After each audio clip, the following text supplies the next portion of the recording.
78 milyon tek yürek olmuş, Kurtuluş Savaşı gibi destanlar yazar. Zulmün tankı topu uçağı varsa, bu milletin sinesinde imanı vardır. Küfrün tankı topu uçağı varsa, bu milletin bağrında Kur'an vardır. Bu teröristler her şeyin hesabını, kitabını yapmışlar. En ince teferruatına kadar her şeyi hesap etmişlerdi ama bir şeyin hesabını unutmuşlardı. Rabbim onlara unutturmuştu. Bir şeyi hesaba katmamışlardı.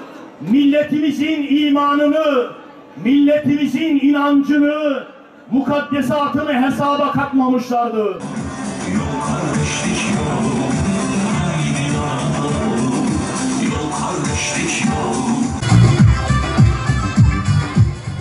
Yelkenler biçilecek, yelkenler dikilecek. Yürü, hala ne diyor oyundasın, oynaştasın. Fatih'in İstanbul'u fethettiği yaştasın. Ben davam için buradayım. Hakarete, haykırışla cevap verelim. Haydi Diyarbakır. Bu gecenin beraber 12 gecedir. Buradayım. Akşam 5'te, sabah 5'te. Evet. 117 gün daha olsa yine burada. Evet değerli dostlar. Dava için.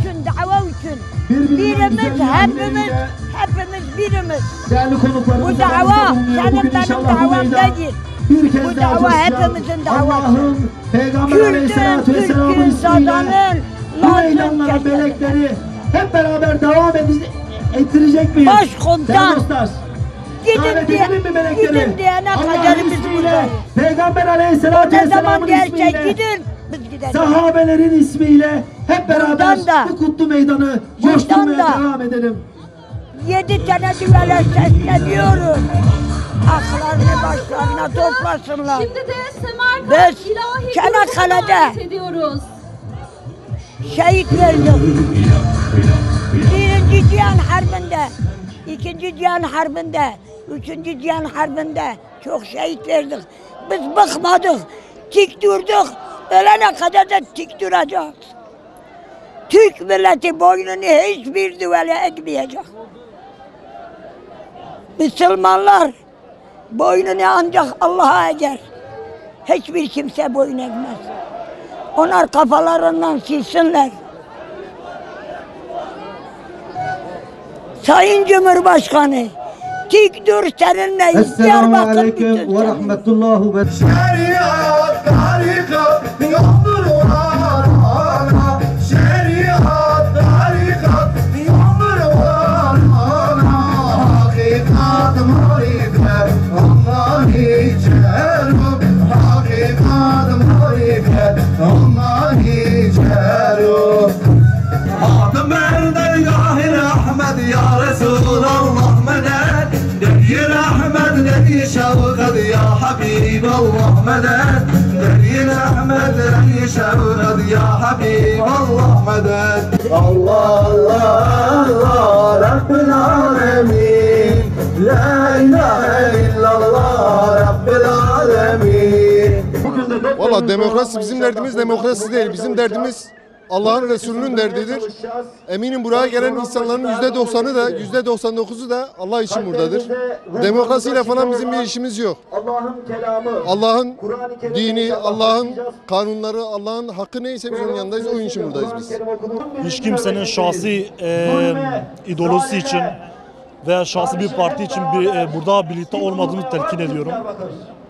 Biz burada milletin bölünmez bütünlüğünü, Çanakkale ruhunun burada aynı şekilde göstermek için buradayız. Biz ne kimsenin şahsi ideolojisi bir küfrün sistemi olan demokrasi için buradayız, ne de başkasının şahsi partisi için buradayız. Biz sadece burada Çanakkale ruhunu bir daha göstermek için buradayız abi.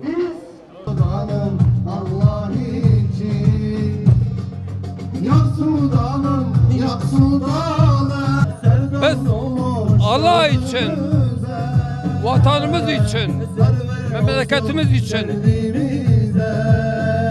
kutsal emanetlerimiz için 11 gündür buradayız. 11 gün. Eskiden din düşmanları tuzak kurdular. Allah-u Teala onları kendi tuzaklarına düşürdü.